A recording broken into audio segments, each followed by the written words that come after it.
Le vamos a dar la bienvenida a nuestro primer invitado, el doctor Mauro Andino, docente universitario. Con él vamos a hablar de varios temas: inseguridad, consulta popular y la pugna en el Consejo de Participación Ciudadana y Control Social.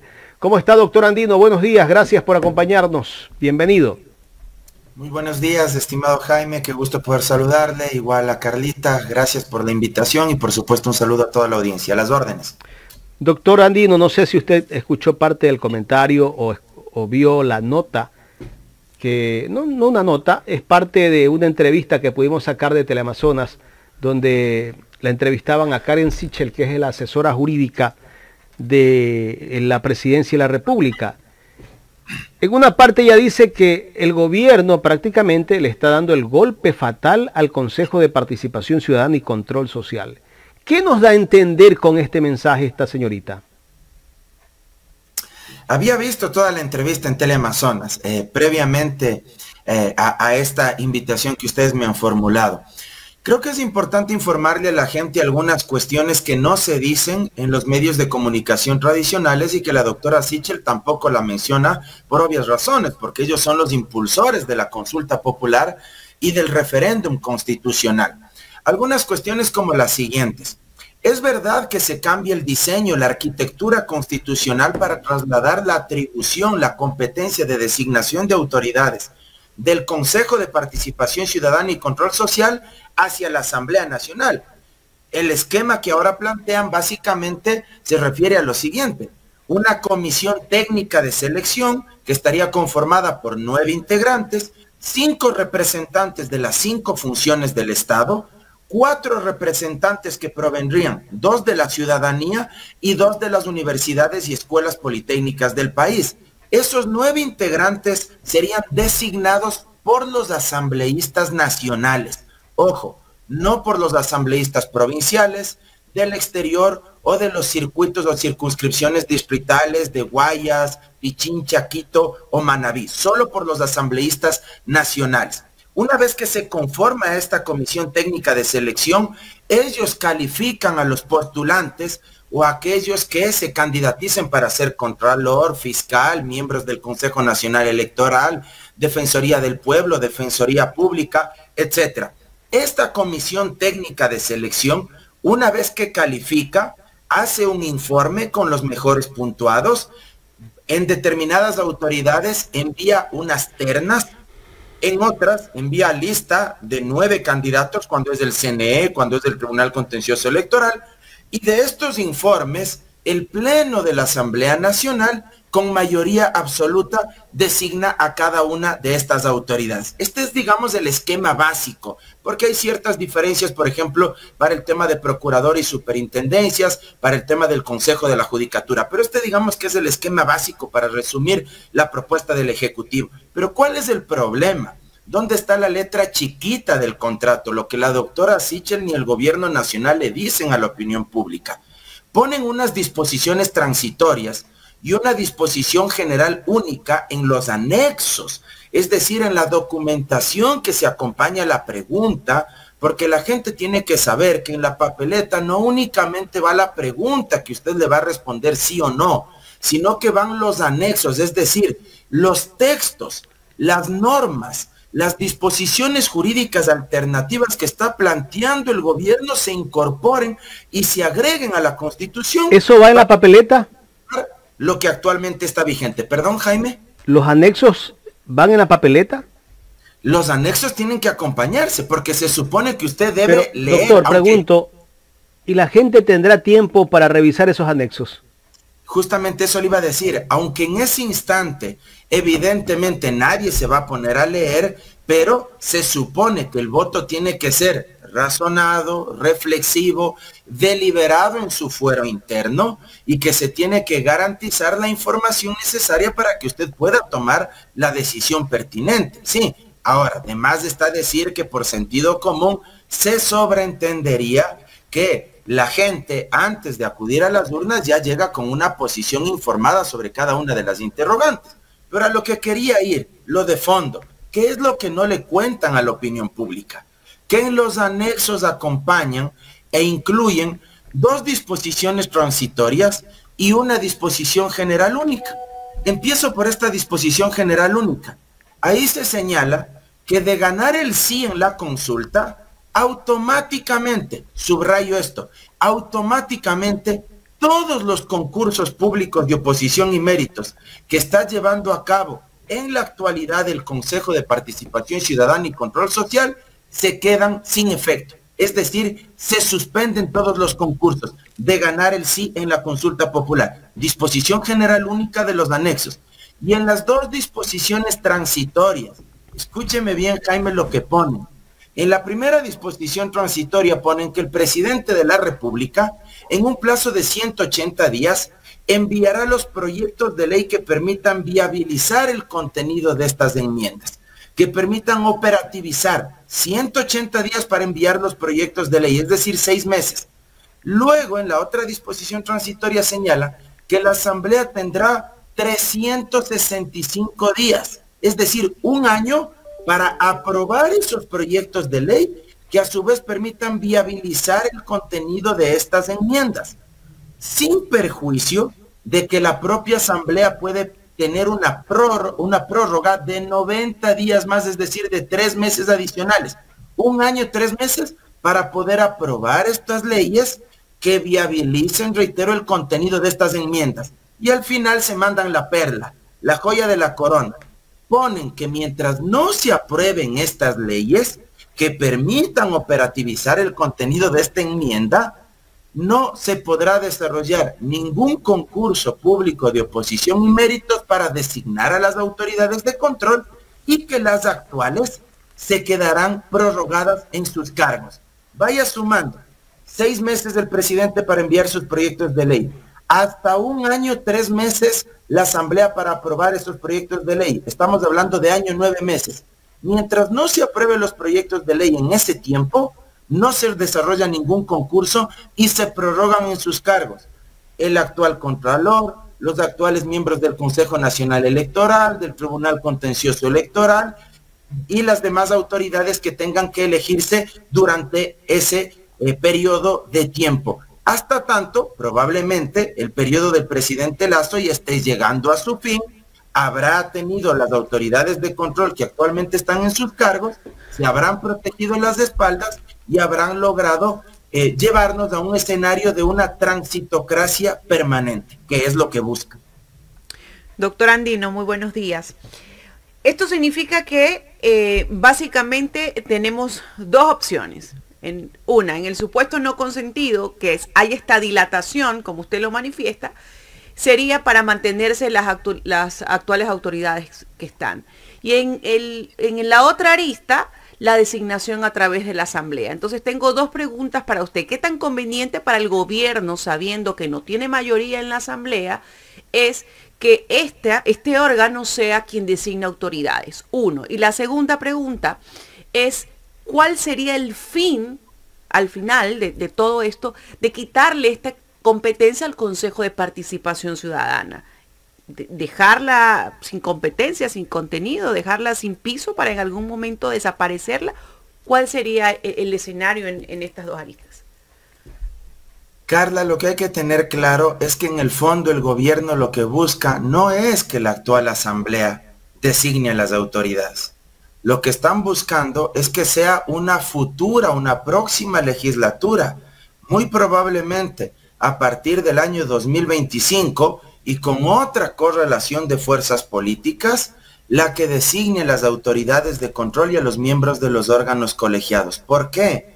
Justamente por la razón que acabé de exponer, porque en los anexos de estas dos preguntas del Consejo de Participación Ciudadana, principalmente en la pregunta que se refiere a la designación de autoridades, se acompaña a estas disposiciones que yo acabé de explicar. 6 meses tiene el presidente desde que se publiquen los resultados de la consulta popular en el registro oficial y de ganar el sí, es decir, de obtener un resultado favorable. El presidente tiene 6 meses para enviar los proyectos de ley. Ponen ellos ahí en esa disposición que viabilicen, que permitan operativizar, que permitan poner en la práctica esta enmienda del traslado de la atribución del Consejo de Participación Ciudadana a la Asamblea. Y a renglón seguido en la otra disposición, quiero ser enfático en esto, ponen que la Asamblea tendrá un año para aprobar esos proyectos de ley, susceptible de acogerse a una prórroga de 3 meses más. Año 3 meses, más los 6 meses que tiene el presidente para enviar los proyectos de ley, año 9 meses. Mientras no se aprueben esos proyectos de ley, ellos colocan en la transitoria una frase que dice que ningún concurso se podrá desarrollar, es decir, por más que ya haya ganado la consulta, esta asamblea no podrá realizar los concursos para designar las autoridades mientras no se tenga ese marco jurídico secundario que ellos están planteando.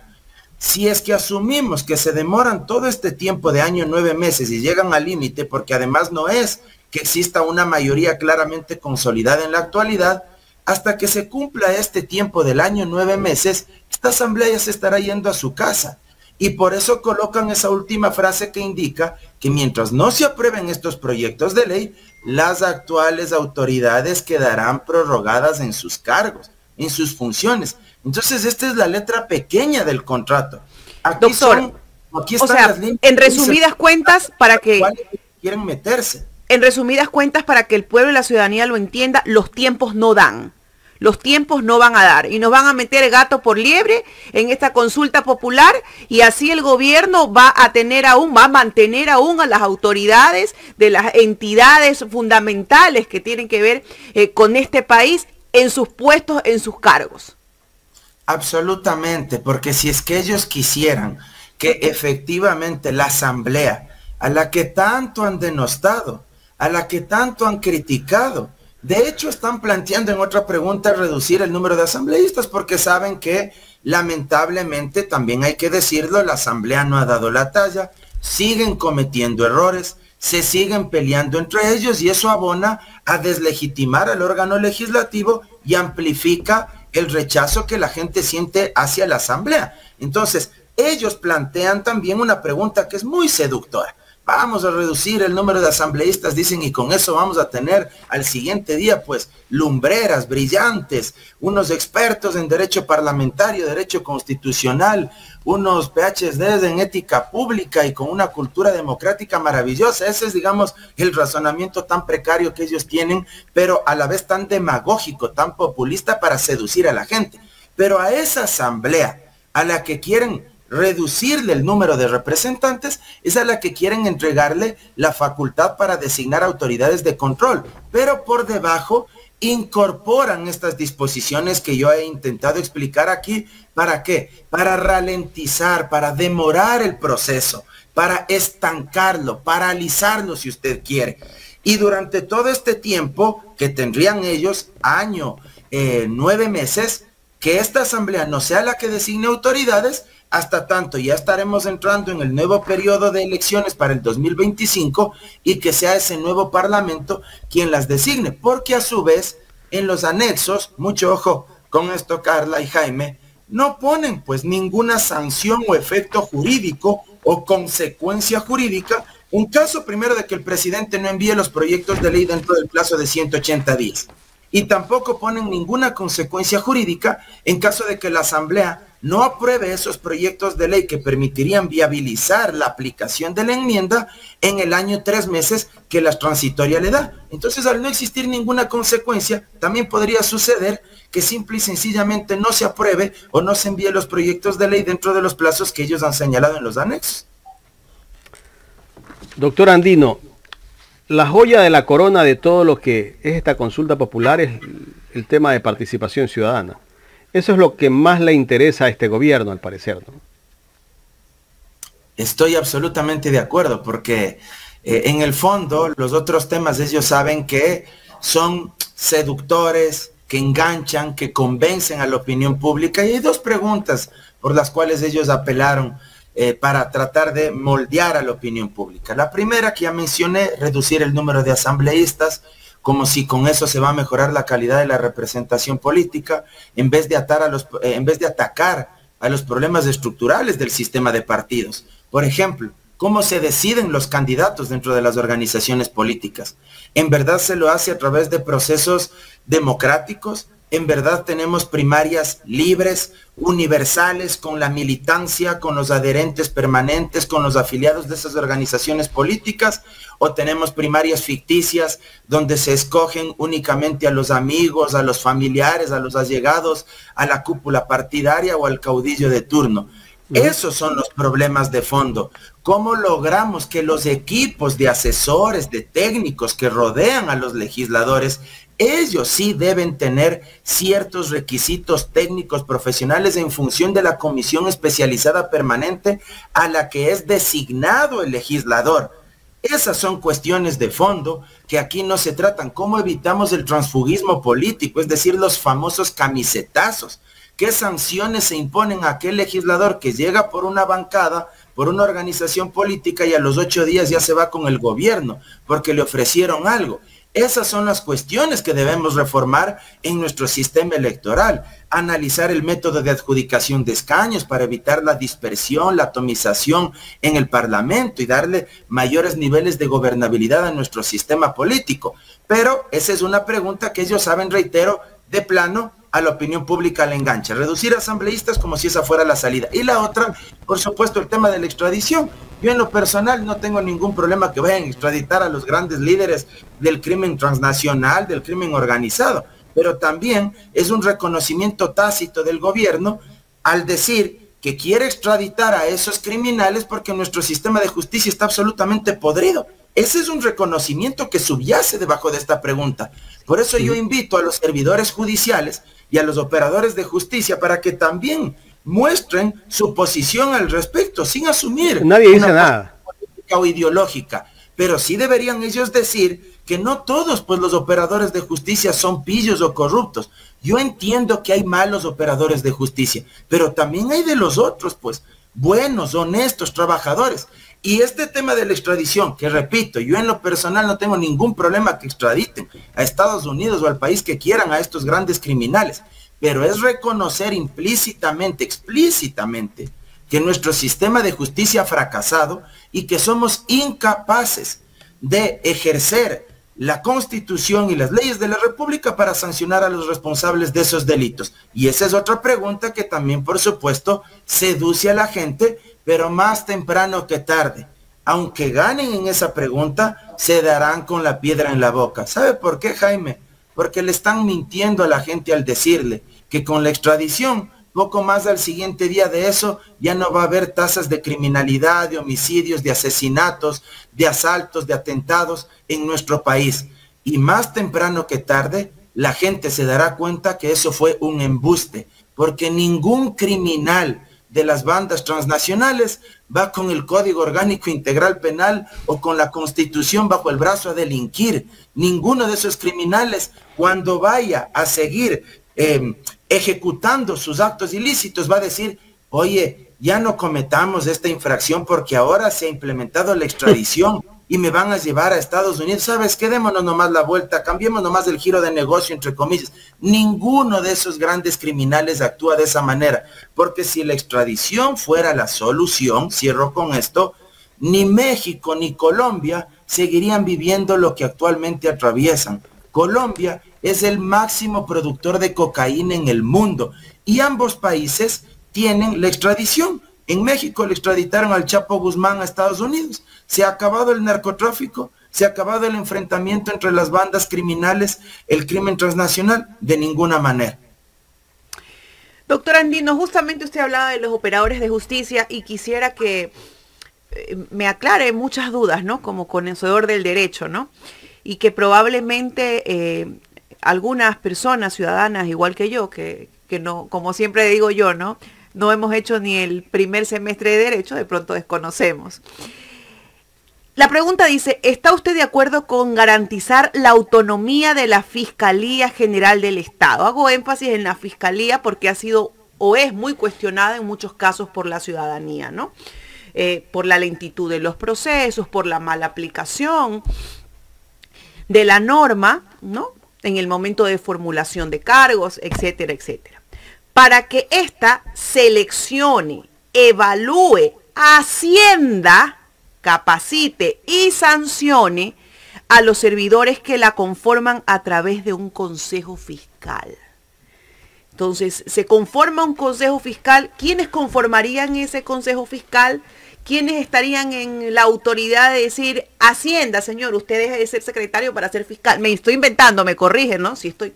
¿Quiénes tendrían esa competencia, esa, por ejemplo, capacidad de hacerlo o decidir si hay que sancionar o no a X y fiscal? Le hago esta pregunta que ver los porque, anexos. por ejemplo, el doctor Javier Moscoso, que luego va a seguir en la entrevista, queríamos hacerle ciertas preguntas, ¿no? Obviamente él era juez, estaba en otro aspecto, pero de repente si un fiscal no actuó, ¿no?, para este consejo de forma correcta, ¿es sancionado, sí o no? Por favor, amplíeme esa pregunta. Mire, Carla, lo que buscan ahí es básicamente quitarle una atribución al Consejo de la Judicatura, que actualmente es el órgano de gobierno, de administración, de vigilancia, de disciplina de la función judicial. Y dentro de la función judicial está la Fiscalía, pero es el Consejo de la Judicatura quien se encarga, entre otras cosas, de definir quién ingresa a esta institución, quién ingresa a la Fiscalía. Es el órgano encargado de desarrollar los concursos, es el órgano encargado de entregarle el presupuesto, de asignarle los recursos, de ejecutar obras de infraestructura para mejorar las condiciones del funcionamiento de esta institución. Lo que se busca es que el Consejo de la Judicatura ya no se encargue de ninguna de estas cuestiones y ahora tengamos, si usted quiere, un consejo paralelo, que le ponen el nombre de Consejo Fiscal, que estaría integrado por 7 miembros, que a su vez serían designados por la propia Fiscal General. Pero en su momento la propia Diana Salazar emitió un comunicado donde criticaba, donde cuestionaba esta propuesta del gobierno nacional, y uno entendía que ni siquiera fueron capaces de coordinar, de articular políticamente con la propia Fiscalía esta propuesta, lo cual no habría sido criticable, porque si el Ejecutivo quiere reformular la arquitectura institucional de un órgano tan importante como la Fiscalía, oiga, lo mínimo que uno esperaría es que se sienten a conversar con las cabezas institucionales de ese órgano, empezando por la Fiscal General, para preguntarle, ¿está usted de acuerdo? ¿Qué opina? ¿O cuál es el diseño institucional que usted propone? Para tratar de moldear una propuesta en conjunto. Pero ya vimos que eso no sucedió, porque la fiscal Diana Salazar en su momento, en su comunicado, señaló que ella no estaba de acuerdo y que lo que buscaban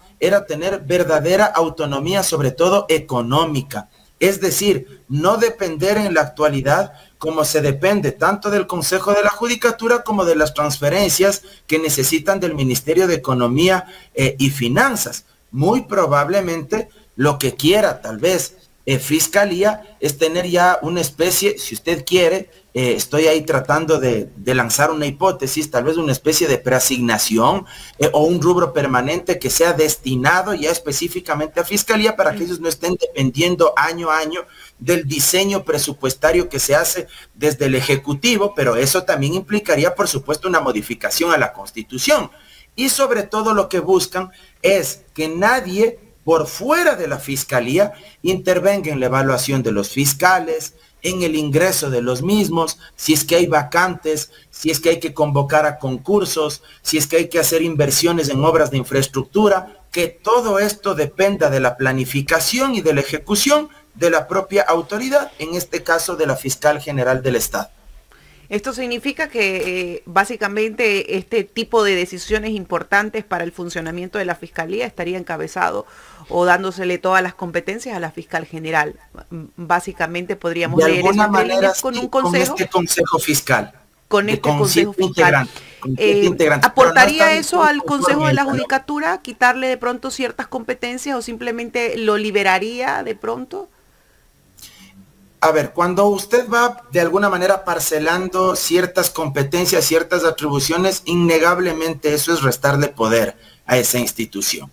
Ahí no hay por dónde perderse. Si es que pierde parcialmente esa competencia, es indiscutible que el Consejo de la Judicatura va a perder influencia y va a perder poder. Ahora, también hay que pensar que esto no deja de ser una propuesta política y a quién responde el Consejo de la Judicatura. Ya vieron ustedes lo que pasó días atrás cuando el presidente del Consejo de Participación Ciudadana, el doctor Ulloa, rechazó, devolvió la terna enviada por el doctor Saquicela de la Corte Nacional de Justicia para designar al nuevo titular del Consejo de la Judicatura. Y eso es el reflejo de que hay una articulación, hay una imbrincación política entre el Consejo de Participación Ciudadana, encabezado por el doctor Ulloa, el doctor Fausto Murillo del Consejo de la Judicatura y el Gobierno Nacional. Entonces, yo creo, la verdad, que poco le importará al Consejo de la Judicatura actual que le resten esta atribución de ser el órgano también de administración de la Fiscalía, y por el contrario estarán de acuerdo para tratar de viabilizar la propuesta del gobierno. Doctor, ¿qué pretende hacer este gobierno con todos estos cambios que quiere hacer, con esta consulta popular? ¿A dónde quiere ir con todo? Mire, Jaime, lo que la gente tiene que saber es que con la famosa consulta popular no se va a solucionar la falta de medicinas en los hospitales, la falta de médicos, no se va a solucionar la falta de infraestructura educativa, la falta de escuelas, de colegios públicos, no se va a solucionar la falta de ingreso, de acceso a las universidades públicas, no les van a solucionar el examen de ingreso a los cientos de miles de chicos que aún no pueden estudiar la carrera que ellos desean, que ellos sueñan ejercerla. La consulta popular no va a solucionar la falta de recursos, de presupuesto para la Policía Nacional, no va a solucionar la falta de equipamiento, la falta de armamento, de municiones, no va a solucionar el ingreso ilícito, delincuencial, de armas a las cárceles del país. La consulta popular no va a solucionar las masacres carcelarias. La consulta popular no va a solucionar el desempleo, los salarios bajos, el subempleo, la informalidad de cientos de miles de ecuatorianos. La consulta popular no va a solucionar el hambre de más de 2,5 millones de ecuatorianos, según los datos oficiales de la FAO, organismo adscrito a Naciones Unidas. ¿Y por qué menciono todo esto? Porque parecería que el gobierno nacional quiere venderle la idea a la opinión pública de que la consulta popular es una especie de hada madrina, una especie de panacea. Y esta hada madrina de la noche a la mañana, si gana el sí, va a solucionar por arte de magia todos los problemas que actualmente azotan al país. Doctor. Y eso es falso. La gente tiene que darse cuenta que aunque algunas interrogantes, reitero, suenen bien, en el fondo no le van a mejorar sus condiciones materiales de vida.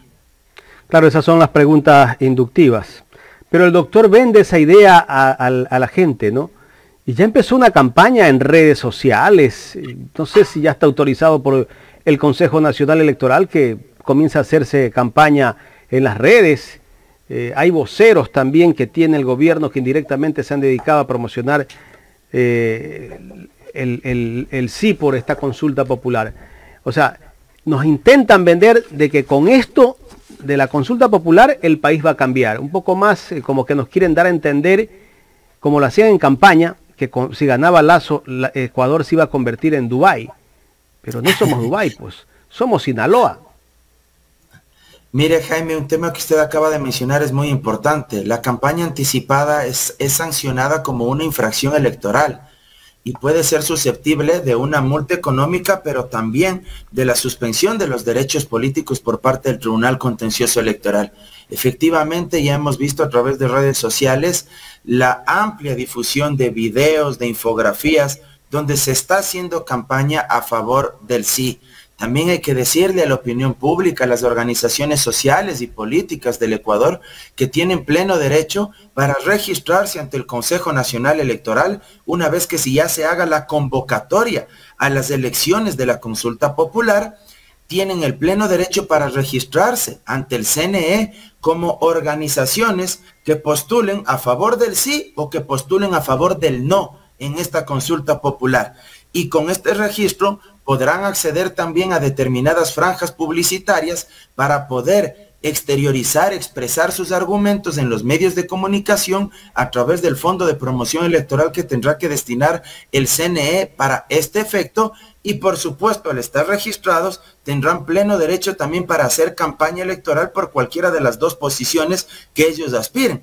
Y esto es importante de mencionarlo porque aquí tampoco es que se trata de que solo el gobierno haga campaña o de que únicamente quede pues una especie de cama tendida ahí donde hagan campaña anticipada y nadie les diga nada. Entonces creo que esto es importante también dejarlo claro. Doctor, la última consulta.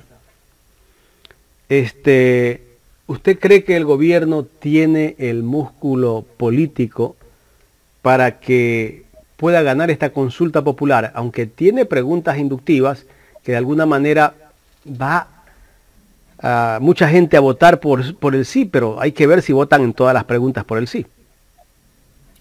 Mire, Jaime, yo mismo en este espacio varias veces le he dicho que las consultas populares son mecanismos plebiscitarios que ponen en cuestión la legitimidad democrática, el capital político y social que dispone en ese momento quien impulsa la consulta popular. Si está en un buen momento, quien lo propone, es decir, el presidente de turno, que generalmente eso es lo que ha sucedido aquí en el país, han sido consultas populares planteadas de arriba hacia abajo, verticalmente, por llamarlo de alguna manera. Si dispone de músculo político, probablemente gana. Si no dispone de apoyo popular, si está deslegitimado, si tiene poco respaldo, lo más probable es que pierda. Eso le pasó en su momento a Febres Cordero, en la década de los 80, le pasó a mediados de los 90 a Durán Ballén, y tenemos algunos ejemplos más incluso a nivel de la región, incluso con presidentes que tenían altos índices de popularidad. Al propio Chávez en Venezuela en su momento le pasó eso, perdió una consulta popular, perdió también Evo Morales en Bolivia. Pero por fuera de ello, también debo reconocer que el gobierno nacional ha sido muy astuto, muy hábil para plantear determinadas preguntas que suenan bastante bien ante la opinión pública. Esta cuestión de la asamblea, por eso yo creo que la asamblea también debe actuar con mayor inteligencia, y no solo inteligencia, sino también con mayor responsabilidad. No pueden, y ahí sí hago un llamado a toda la clase política que dice en términos democráticos ser oposición, una alternativa a este régimen. Creo que los asambleístas que se encuentran en esa orilla no deben caer en el juego del gobierno. No pueden prestarse para dar espectáculos que lo único que hacen es alimentar la tesis del gobierno de que la asamblea poco más es la culpable de todos los males. De que si no hay salud, si no hay educación, si no hay seguridad ciudadana es culpa de la asamblea y que eso se va a solucionar reduciendo asambleístas. Entonces creo que también hay que ser más estratégicos, hay que ser más responsables para poder encarnar una alternativa, una propuesta clara que la opinión pública puede identificar de cara a esta consulta popular. Pero repito, hay algunas interrogantes que al ser tan seductoras probablemente le brinden algo de oxígeno al gobierno en esa consulta popular, pero que nadie se confunda tampoco, porque a pesar de que en algunas interrogantes pueda ganar, porque no hay que descartar este escenario, dada la configuración de estas preguntas, cómo las han redactado, aunque puedan ganar en algunas de esas preguntas, le aseguro, nuevamente, más temprano que tarde, la gente se dará cuenta de que fue un embuste y de que esa consulta no le sirvió para nada y no mejoró en lo más mínimo sus condiciones materiales de vida. Yo creo que hay que seguir la recomendación que da el doctor Francisco Herrera Arauz. No discutas, vota no. Doctor, muchísimas gracias. Muchas gracias a usted, Jaime, y siempre a las órdenes. Un abrazo. El doctor Mauro Andino, docente universitario en el programa Los Especialistas.